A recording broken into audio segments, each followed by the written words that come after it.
So, how's it going, folks?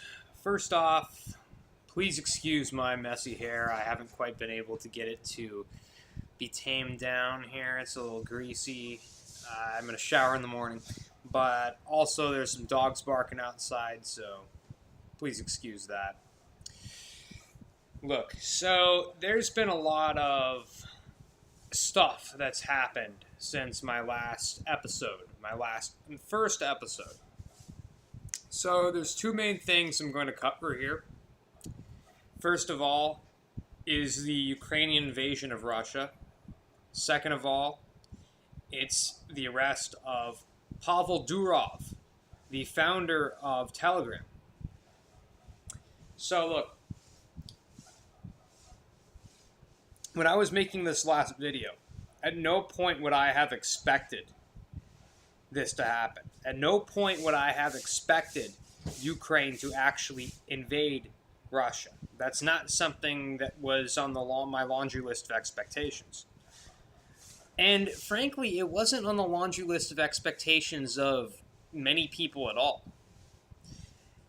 And this is part of the brilliance of the plan that General Syrskyi concocted.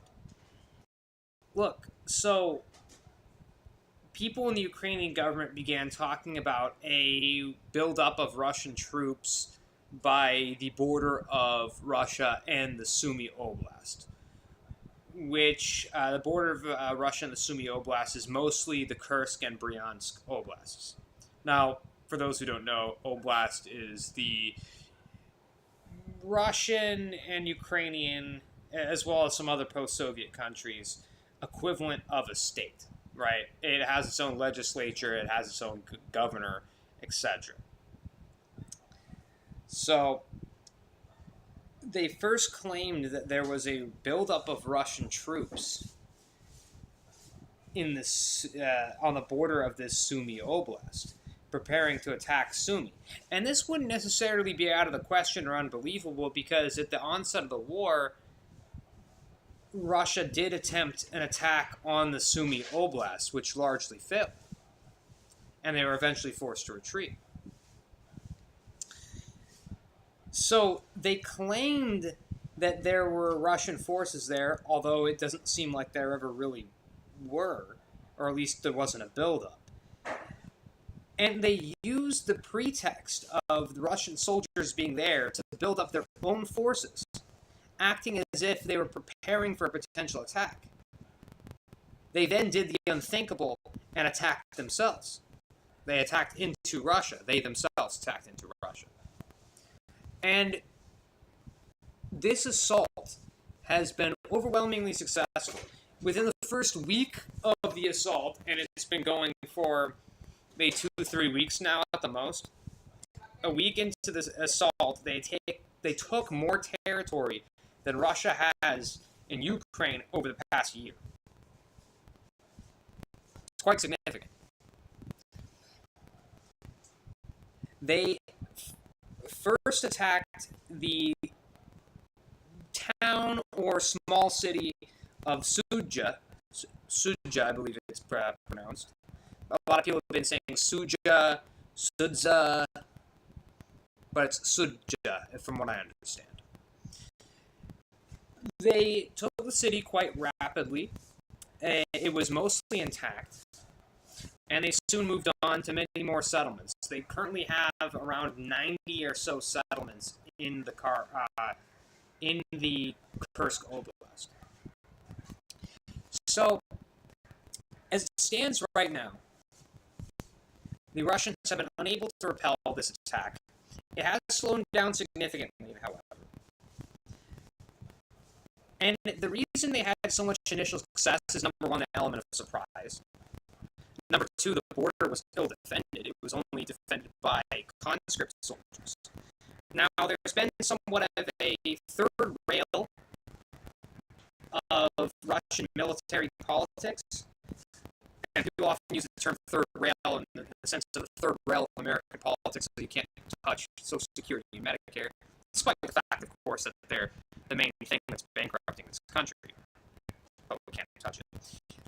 This third rail of Russian military politics has been that it's been controversial, frowned upon, and almost seen as unacceptable to the Russian public to use conscripts in an active conflict zone. And the reason for this is because conscripts were heavily used in the Afghanistan War, the Soviet Afghanistan War, and they took heavy casualties against the Taliban forces. And the thing with these conscripts is that they're just brought in for a year or so of mandatory military service. It wasn't their choice to volunteer. It wasn't their choice to fight. Now, look, if a contract soldier dies in combat, well, they signed up for it willingly, right? They always knew that that was a possibility, and it was one that they signed up for. Well, conscripts, on the other hand, don't have any sort of choice in the matter. They're there and they're required military service. So the idea is that they're not supposed to be brought into the conflict. Now, mind you, the Russians throughout this war have been coercing, to say the least, many conscript soldiers to sign a contract with the Russian Ministry of Defense for them to be used as, frankly, cannon fodder in eastern Ukraine. But there is some plausible deniability regarding this contract signing, and it has been a bit of a way around this third rail. But up until this point, conscript soldiers were not used, for the most part, in the war in Ukraine. And Vladimir Putin himself, the illegitimate president of Russia, has stated on a number of occasions that he will not use conscript soldiers in Ukraine. Well, now the war is happening on Russian soil. He never said he wouldn't use them in Russia, now did he? He never did. So, of course, there's no surprise to anyone that initially the resistance that the Ukrainian army would face would be mostly conscript soldiers. But in their response to the invasion of the Kursk Oblast, the invasion of Russia, the Russian Federation, they've been now sending conscripts from all sorts of areas in European Russia, all around European Russia, frankly. And the other force they had deployed in the area and continue to have deployed in the area are the Chechnya-based Khyrovцы, which is, imagine if you mix the NKVD, the border soldiers of Stalingrad, with jihadists, and that's essentially what the Chechen army, the Khyrovцы, is. Now, they answer directly to Ramzan Kadyrov, the big boy in Chechnya. And I mean big boy in two senses of the word. The thing was, when the fighting initially started, the Khyrovцы, the Khyrovite soldiers, the Chechens, they turned tail and ran. They have been trying as best they can to stay away from the Ukrainian army, because apparently they're Russia's golden boys these days. I mean, we saw this when Vladimir Putin went to Chechnya, kissed the Quran, and he's been using these Khyrovite soldiers as troops that are there to shoot down the retreating Russian forces, which are disproportionately ethnic minorities, yes, but mostly Russians themselves. So it's been Chechens shooting down Russians who have been retreating, which I'm not sure if that provides good optics for Putin and his government. But nonetheless, that's essentially been the resistance against the Ukrainian invasion. And needless to say, they haven't been holding up too well. Now, there was an event as well. The first major Russian soldiers or Russian forces showed up from other areas. They began to advance on the invading Ukrainians in a dense column. Now, you might remember from the beginning of the war when such densely packed columns were decimated by Ukrainian drones and artillery from far away before they even reached the battlefield.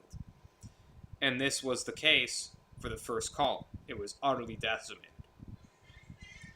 It was decimated by use of tungsten rain, as they call it. Now, by that I mean cluster munitions fired out of the US-made HIMARS system. In one go, several hundred Russian soldiers were eliminated and their convoy was destroyed. A second convoy or column was then brought up. A Russian reporter proceeded then to go live for his news channel and show the exact location of where the Russians were crossing a bridge in Lvov, the city of Lvov in the coast of Kursk Oblast. Well, the Ukrainians happened to be watching said broadcast. Some Ukrainians happened to be watching and monitoring the enemy's media, the enemy's communications, as standard practice. And they thought, wow, what an idiot. He told us exactly where they are. So they went and destroyed the second column. Now, more soldiers have since been brought up, and there's been some intense fighting. A lot of the intense fighting right now is going on by a small city or large town of Kucherov, I believe it's called. Something along those lines. I'm not sure if I'm pronouncing it exactly correctly. And the fact that there's a battle going on there actually, by consequence, has cut off a certain part of the Kursk region on the border of the Sumy region, the Sumy Oblast, Kursk Oblast. And you see, there's a river called the Siem River. And this river is partially in Russia, partially in Ukraine, but there's actually a portion where the river takes a bend and ends up going west and then later south. Well, that area is sandwiched between said river and Ukraine on three sides total. So there's only one side that really opens up to the rest of Russia, which is where the Ukrainians are invading. So the Ukrainians have then proceeded to blow up the bridges that go across the Reka Sim, the Siem River, I'm not sure exactly how it's pronounced. And in effect, they've tactically encircled around 300 Russian soldiers, as well as a number of towns, including the town of Glushkovo, being and representing a significant victory for the armed forces of Ukraine. So, as this continues to progress, Russia has been put in a little bit of a sticky situation, because previously, an incursion into Russian territory, everyone would have thought would have been a red line, potentially even prompting the Russians to use nuclear weapons against Ukraine. Well, they have not done so. Not only have they not done so, they've been repeatedly minimizing the situation, almost making it a taboo subject to talk about. So what this ultimately shows is that, and this has been shown time and time again before this, but this is ultimately the ultimate example of this. What this shows is that all the red lines that Russia claims to have, all the things that you can't do to them or they're going to escalate the conflict to the nth degree, it shows that it's all nonsense. It shows that basically you can invade Russia and they're not really going to do anything about it other than fight you in a conventional sense. Now, they've responded today with a large missile strike across Ukraine, and it's been quite devastating. It has been.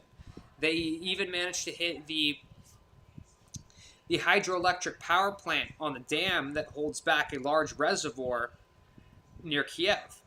Now, their intention is to destroy that dam, and this has been stated on their media, in order to flood the city of Kiev, which would cause thousands and thousands and thousands of casualties and take out much of the city. Now, mind you, they would need a whole heck of a lot of missiles to take out this very robust dam. But their missile strike, which did hit, at least one of the missiles did hit, has taken out the power generating, the electricity generating ability of the hydroelectric plant. So it's no longer operable, unfortunately, and there's large amounts of blackouts throughout Ukraine. And so some people might say, oh, well, this is the Russian response. This is their escalation. Well, hold on. Haven't they been doing this exact same thing over and over again already? Didn't they last winter try and take out the Ukrainian power grid completely? So, really, they haven't much changed what they're doing in reaction to this invasion. So what it shows is that Jake Sullivan and his concern for angering Russia, we don't want to poke the bear too much, is all proven to be a bunch of nonsense. So I'd like to call on the Biden administration to remove restrictions on any sort of strikes against the Russian Federation, provided they're on military targets. Obviously, we don't want Ukraine to start bombing many civilian targets in Russia. No, that's not what we want. But I think what it shows is the U.S. restrictions on using, for example, ATACMS missiles on sites in Russia used by the military, including those used to strike Ukraine even today.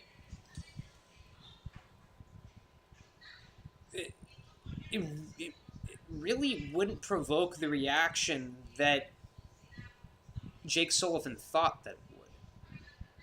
And this invasion proves that. So I'm calling upon them today to remove any restrictions on Ukrainian strikes in Russia against military targets. It's an unwise and frankly weak position to have. The Russians have proven that they're full of it when it comes to their red lines. So it's time to untie the hand of Ukraine, because with the way Biden has been assisting them, he's forcing them to fight with one arm tied behind their back. So it's time to take the gloves off here. It's time to unshackle the other arm, and it's time to hit Russia hard and where it hurts. Remove their capability of making war. Now, all right. The second thing is the arrest of Pavel Durov, the founder of Telegram. Now, Pavel was on his way in his private jet from Azerbaijan, and he happened to land in the Paris airport, or one of the airports in Paris, which was not a particularly good decision. It's not really clear why he was there, because he was widely considered persona non grata in France. He could have probably predicted that he would be in legal trouble if he went to France. But apparently he did so anyway. Perhaps he thought he would just be able to stop there for a little bit. I'm not exactly sure. But France arrested him. And the reason why, and the charges that he have, relate to being complicit in drug trafficking, child endangerment,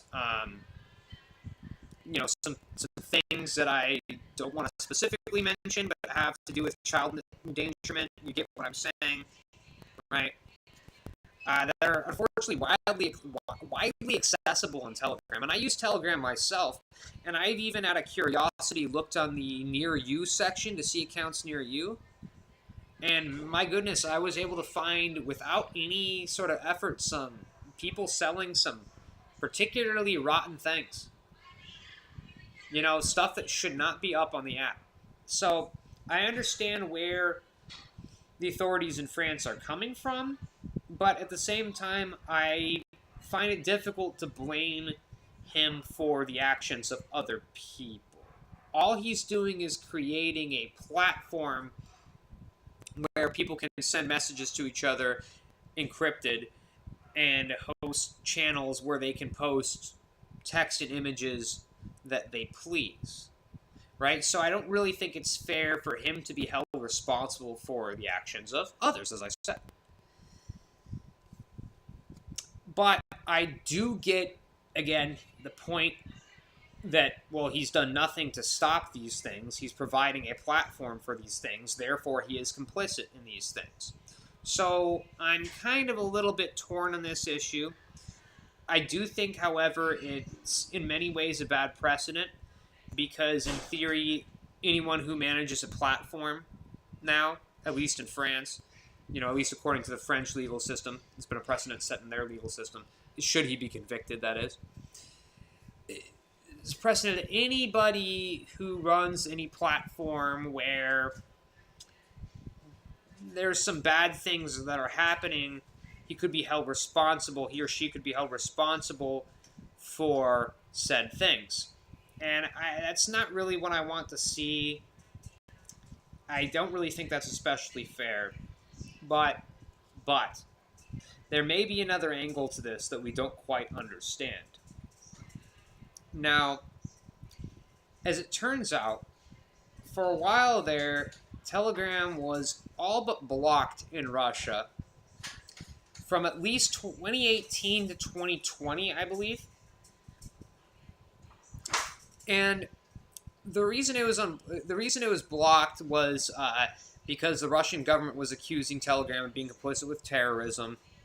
Their definition of terrorism is pretty creative, of course, but there's no doubt that many terrorist groups, had accounts on Telegram that were able to operate with relative impunity, at least for a while there.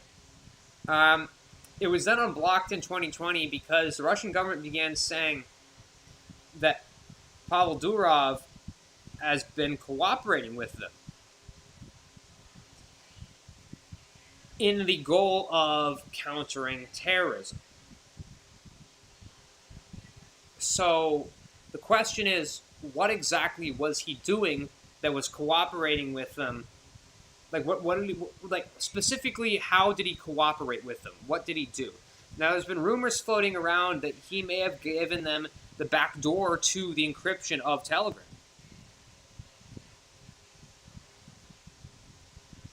Now, I don't know if this is true. If you do know if this is true, but in one way or another, he was cooperating with Russian authorities on the terrorism issue. Now, that is both real terrorism and all the different things that aren't necessarily terrorism that the Russian government will label as such. So, what was he exactly doing? What was the nature of his cooperation with the Russian government? It's hard to say. Now, some people are alleging that there were certain people who were involved heavily in the financing of Telegram with some connections to the Kremlin. And it's certainly clear that a lot of the bondholders for Telegram or almost like the vast majority are Russians themselves, many of whom have an association with the Kremlin. So it's possible, it is very possible, that part of the motivation for the French arresting him and slapping heavy charges against him is related to his involvement, or alleged involvement and association, either with the Kremlin himself or at bare minimum with those who are associated with the Kremlin. Now, in reaction to this event of him being arrested, the Russian side and their supporters, the Axis supporters, and their army online, has been up in arms. Yeah, Marjorie Taylor Greene tweeting at Elon Musk, "Oh, don't go to Europe, they'll arrest you for sure," yada, yada, yada. Well, the reason they're so afraid is that with him in custody, the French may potentially, in one way or another, gain access to this said backdoor of the encryption of Telegram, or at least get access to their servers, get access to the information that Telegram has. And the reason why the Russians are so afraid of this is because their military uses two main platforms for communicating with one another. And this is officers as well as soldiers in the field. they use Discord. That's right, there's Russian soldiers using Discord on the battlefield, talking to each other in Discord. It's crazy. And the second thing is Telegram. So what the Russians are so afraid of is that now the French, one of their enemies, now may have, if not, either they have now or may soon get access to all the Telegram chats of all the Russian soldiers and learn a lot of information, which they will then pass off to their allies in Ukraine, which they will use against the Russian Federation. So, again, I'm a little bit torn on the arrest of Pavel Durov. I'm not sure I would say I'm particularly in favor or against his arrest. I think maybe it's somewhat reasonable, but sets a bad precedent. But if this stuff with the involvement of the Kremlin is true, that would certainly change things a great deal. Thank you, folks.